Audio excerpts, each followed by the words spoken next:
alguém, gente mais crescida, gente crescida. E nós, que aqui estamos para aprender um pouco mais sobre o livro dos Espíritos, sobre o Espiritismo. E quando se fala em Espiritismo, o nome de Allan Kardec, o pseudónimo, que já quase todos nós sabemos de cor, Hippolyte Léon Denisard Rivay, é inultrapassável. Quem na sexta-feira esteve em Sandelgas teve a oportunidade de ouvir uma palestra tão esclarecedora feita pelo nosso irmão Nuno, que realmente nos toca, nos tocou. E hoje também queríamos partilhar convosco, porque o Livro dos Espíritos é, sem dúvida alguma, onde se encontram os fundamentos do Espiritismo, não tivesse sido uma obra mandatada pelos próprios Espíritos.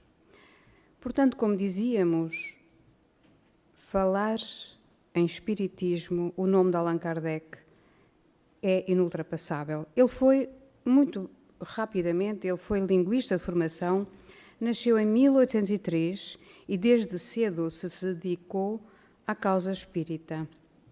A fundação da Revista Espírita e da Sociedade Parisiense de Estudos Espíritas são apenas alguns exemplos desta sua dedicação.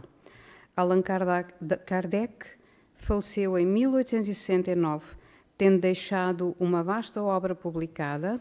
Entre ela poderão destacar-se as obras que constituem a codificação do Espiritismo, também chamado Pentateuco Kardeciano. Pentateuco porque são 5 os livros. O primeiro, o Livro dos Espíritos, 1857, a data da sua publicação. O Livro dos Médiuns, o Evangelho segundo o Espiritismo, o Céu e o Inferno e a Gênese. Mas, como dizíamos, é no Livro dos Espíritos que se encontram os fundamentos do Espiritismo. É uma doutrina que, longe de pôr em causa, isto tem que ficar bem claro, os princípios cristãos, os observa a uma outra luz, demonstrando o longe que estamos de os aplicar no nosso dia-a-dia. Mais do que um mero livro sobre espiritismo, esta obra contém o essencial da doutrina espírita, que mais não pretende do que mostrar-nos o caminho para nos autoconhecermos melhor, com base no respeito por todos os que nos rodeiam e por tudo o que nos cerca. Então, hoje, vamos terminar o primeiro capítulo deste livro, que, como foi dito logo no início, foi composto por 4 subtemas. O primeiro foi Deus e o Infinito, o segundo, Provas da Existência de Deus, o terceiro, Atributos da Divindade, que quem esteve na primeira hora ouviu a nossa irmã Isabel e foi, sem dúvida alguma, também maravilhoso. E aquele poema final, tenho que dizer, foi como que chocolate para os nossos ouvidos. Então, hoje, e para terminar este primeiro capítulo, vamos falar de panteísmo. Ao princípio também não sabia, mas vamos estudando alguma coisa, já que aqui andamos há uns tempos. Panteísmo é a crença de que absolutamente tudo e todos compõem um Deus abrangente. Allan Kardec questionou os espíritos acerca do que era o panteísmo. Então, Deus é um ser distinto ou será, como opinam alguns, a resultante de todas as forças e de todas as inteligências do universo reunidas? E os espíritos nos respondem: se assim fosse, Deus não existiria, porque seria o efeito e não a causa. Não pode ser as duas coisas simultaneamente. Deus existe, disso não podeis duvidar, e é o essencial. Crede-me e não vades além. Não vos percais em labirinto de onde não podereis sair. Isso não vos tornaria melhores, mas talvez um pouco mais orgulhosos, porque acreditarias saber quando na realidade nada saberíeis. Afastai então todos esses sistemas. Tendes bastantes coisas que vos tocam mais de perto, a começar por vós próprios, por nós próprios.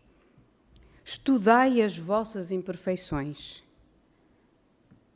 a fim de vos libertardes delas, o que será mais útil do que pretenderdes penetrar o que é impenetrável. Quem tem andado a acompanhar o início deste livro, nós temos esta resposta na questão relativamente aos atributos da divindade, na 11ª, em que Allan Kardec, e eu vou ler porque há aqui irmãos que porventura não têm estado, Allan Kardec perguntou aos espíritos: o homem chegará um dia a compreender o mistério da divindade? E os espíritos responderam: quando deixar de ter o espírito obscurecido pela matéria, quando pela sua perfeição se estiver aproximado de Deus, vê-lo-á e compreenderá. Portanto, o que é que nós temos que fazer? Olhar para dentro de nós, ver as nossas imperfeições e tentar libertar-nos delas. É aquilo que os espíritos nos dizem. Realmente é muito mais útil do que pretendermos penetrar no que é impenetrável. Nós só poderemos ter conhecimento quando formos espíritos crísticos, porque todos nós vamos ser espíritos crísticos, cada um a seu tempo. Uns irão mais depressa, outros mais devagar, mas podem ter a certeza que nesta reencarnação, duvido que esteja aqui alguém que na próxima reencarnação seja já um espírito crístico. Mas pronto, cada um a seu tempo e à velocidade que vai imprimindo. Então, a questão 15ª, que se deve pensar da teoria que defende que todos os corpos da natureza, todos os seres e todos os globos do universo seriam partes da divindade e constituiriam pelo seu conjunto a própria divindade. Por outro lado, o que se deve pensar da doutrina panteísta? Não podendo fazer-se Deus, o homem quer, pelo menos, ser uma parte de Deus. Então, o tudo e o todo, segundo o panteísmo, é Deus e vice-versa. E o que é que os espíritos a seguir, com a sua sapiência, nos transmitem? Vamos ver. A questão 16ª. Os que professam esta doutrina pretendem encontrar nela a demonstração de alguns dos atributos de Deus. Quando se refere a esta doutrina, é o panteísmo. Sendo os mundos infinitos, Deus é por isso mesmo infinito. Não havendo o vazio ou o nada, em parte alguma, Deus está por toda a parte. Posto isto, e tendo em conta que tudo é parte integrante de Deus, Ele dá a todos os fenómenos da natureza uma razão de ser inteligente. O que se poderá opor a esse raciocínio? E os espíritos respondem: a razão. Refleti ponderadamente e não vos será difícil reconhecer-lhe o absurdo. Esta mesa é energia condensada. É matéria, não é Deus, certo? Mas vamos ver o que é que os espíritos nos dizem, que explicam muito melhor. Allan Kardec faz-nos aqui uma nota no final destas questões e que diz o seguinte: esta doutrina panteísta faz de Deus um ser material que, embora dotado de suprema inteligência, seria em ponto grande o que somos em ponto pequeno. Ora, transformando-se a matéria incessantemente, Deus, se assim fosse, nenhuma estabilidade teria. Estaria sujeito a todas as vicissitudes e até mesmo a todas as necessidades da humanidade. Faltar-lhe-ia um dos atributos essenciais da divindade, a imutabilidade, que vimos há pouco e tão bem explicado foi pela nossa irmã Isabel. As propriedades da matéria não se podem aliar à ideia de Deus sem o rebaixar no nosso pensamento. Todas as subtilezas do sofismo não conseguirão resolver o problema da sua natureza íntima. Não sabemos tudo o que ele é, mas sabemos o que ele não pode deixar de ser. este sistema está em contradição com as suas propriedades mais essenciais. Confunde o Criador com a criatura, exatamente como se quiséssemos que uma engenhosa máquina fosse uma parte integrante do mecânico que a concebeu. A inteligência de Deus revela-se nas suas obras, como a de um pintor no seu quadro.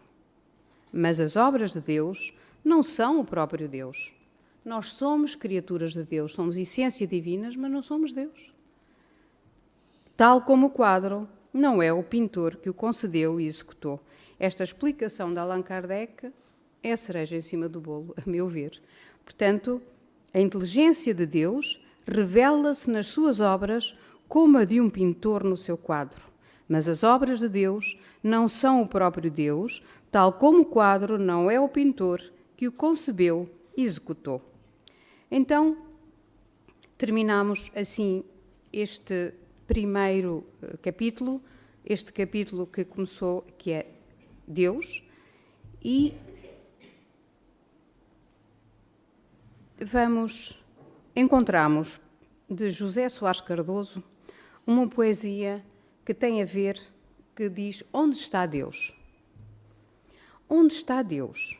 Pergunta o cientista. Ninguém o viu jamais. Quem ele é? Responde à pressa o materialista. Deus é somente uma invenção da fé.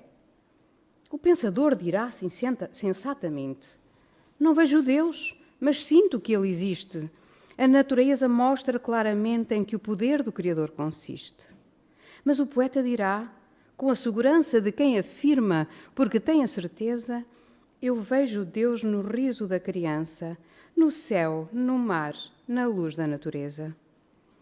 Contemplo Deus brilhando nas estrelas, no olhar das mães fitando os filhos seus, nas noites de luar claras e belas, que em tudo pulsa o coração de Deus. Eu vejo Deus nas flores e nos prados, nos astros a rolar o infinito. Escuto Deus na voz dos namorados e sinto Deus na lágrima do aflito. Percebo Deus na frase que perdoa, contemplo Deus na mão que acaricia, escuto Deus na criatura boa e sinto Deus na paz e na alegria. Eu vejo Deus no médico salvando, presinto Deus na dor que nos irmana, descubro Deus no sábio procurando compreender a natureza humana. Eu vejo Deus no gesto da bondade, escuto Deus nos cânticos do crente, percebo Deus no sol, na liberdade e vejo Deus na planta e na semente. Eu vejo Deus, enfim, em toda a parte, que tudo fala dos poderes teus, descubro Deus nas expressões da arte, no amor dos homens também sinto Deus. Mas onde eu sinto Deus com mais beleza, na sua mais sublime vibração, não é no coração da natureza, é dentro do meu próprio coração. E terminamos assim, sentindo Deus em nosso coração, preparamo-nos